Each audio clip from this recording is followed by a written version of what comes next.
আসসালামু আলাইকুম everyone, moms hobby and life চ্যানেলের পক্ষ থেকে সকলকে শুভেচ্ছা জানিয়ে শুরু করছি আজকের নতুন আরও একটি ভিডিও।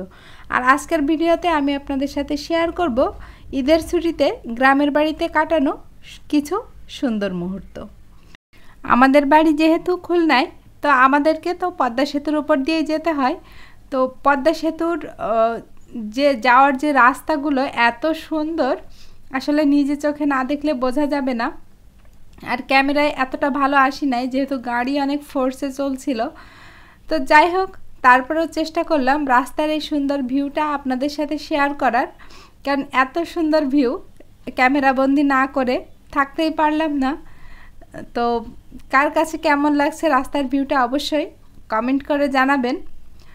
কেমন যেন একটা ভিআইপি ফিল হয় এই রাস্তা দিয়ে যখন যাই। যাক, মজা করলাম আর কি। বাড়ি ঢুকতে না ঢুকতেই আমরা রেস্ট নিলাম কি না নিলাম এটা আমার ছোট্ট ভাইটার দেখার কোনো দরকার নাই। সে একেবারেই প্রস্তুত তার জিনিসপত্র নিয়ে, যে আপা আসো দেখো আমার কবুতরের বাচ্চা হয়েছে। সে উঠানে কবুতরের বাচ্চাগুলোকে নামিয়ে দিয়েছে, আমাকে দেখতেই হবে।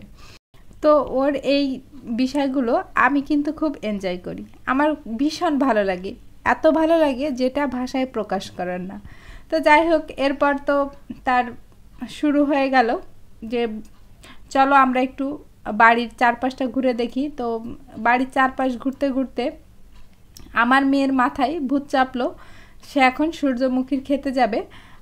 এবার আর কি আমরা পরীক্ষামূলকভাবে আর কি একটু সূর্যমুখীর ক্ষেত করেছিল। তো ওদের সূর্যমুখীর ফুলগুলা কাটাও শেষ, কিন্তু আমার মেয়ে বলেছিল যে ছবি উঠাবে।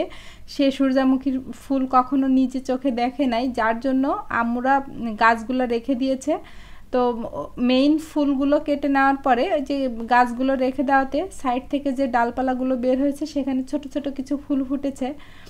তো সেখানেই নিয়ে আসলাম আর কি।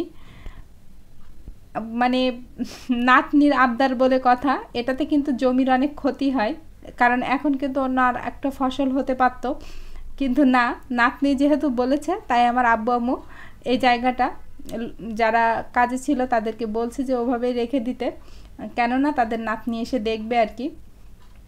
তো তারপরে এই যে আমার ছোট বোনটা আমার মেয়েকে দেখাচ্ছে, দেখো গাছ থেকে খেজুর পেড়ে খেতে হয় কিভাবে। তো আমার মেয়েটা তো আসলে বুঝেই না, সে কি করছে, পাকা খেজুর না পেড়ে সে কাঁচা কাঁচা যে খেজুরগুলো এগুলো জোরে জোরে টেনে টেনে পেড়ে নিয়ে আসছে। পরে এটা দেখে আমার মেজো বোন আমাকে বলতেছে চলো ওদেরকে নিয়ে যাই বাড়ির দিকে, গাছে অনেক খেজুর পেকেছে, আমি ওখান থেকে পেড়ে দিচ্ছি। তো তারপরেই তো যেই কথা সেই কাজ, একদম ঢাল তলোয়ার নিয়ে আমরা রেডি হয়ে গিয়েছি। তো গাছ থেকে এরকম টসটসে পাকা খেজুর পেড়ে খেতে কে কে আমাদের মতো পছন্দ করেন অবশ্যই কমেন্টে জানাবেন। আর আমার ভিডিওটি যদি কোথাও একটু ভালো লেগে থাকে প্লিজ ভিডিওতে একটা লাইক দিয়ে দিবেন, আর যদি সম্ভব হয় আমার চ্যানেলটিকে সাবস্ক্রাইব করে আমার পাশে থাকতে পারেন। তো এই তো আপনাদেরকে ফাইনালি দেখিয়ে দিচ্ছি মাত্র 3-4 মিনিটের মধ্যে আমরা কি পরিমাণে খেজুর পেড়ে নিয়ে এসেছি। আর এই খেজুরগুলো কিন্তু আমাদের এলাকাতে আমরা ছাতু করে খেয়ে থাকি।